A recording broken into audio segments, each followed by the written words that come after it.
shows that he is greater than John. When Jesus hears news of John's death, Jesus gets in a boat and crosses the water to spend time in solitude in the wilderness. But people meet him there like they met John in the wilderness earlier. So we wonder, as Herod wondered, is Jesus a new John the Baptist, or is he something far more? Well, there in the wilderness, Jesus heals the sick and multiplies 5 loaves of bread and 2 fish until they feed 5,000 men plus women and children. This ministry in the wilderness reminds us of John, but it should also remind us of Moses. Just like Jesus, Israel made a journey through the waters and into the wilderness. There, God provided bread and meat miraculously for his people. But instead of this bread coming from heaven, it comes from Jesus himself. Jesus is clearly greater than John, but he's even greater than Moses. Jesus is God. After this miracle,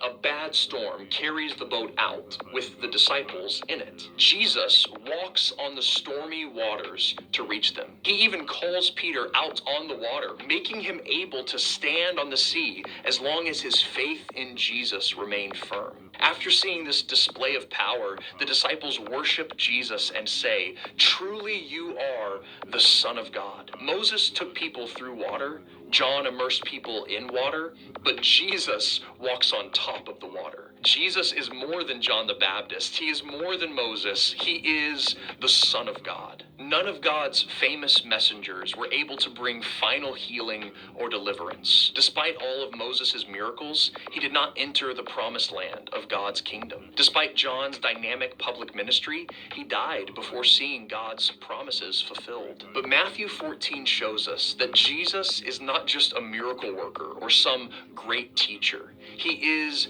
God himself, who will once and for all bring the deliverance Moses saw and usher in the kingdom John pronounced. And all we need to do is put our faith in him, as Peter did when he walked on the water. He will heal all our diseases. He will provide us with the bread of life. He will conquer the storms because he is the Son of God. So I pray that the Holy Spirit would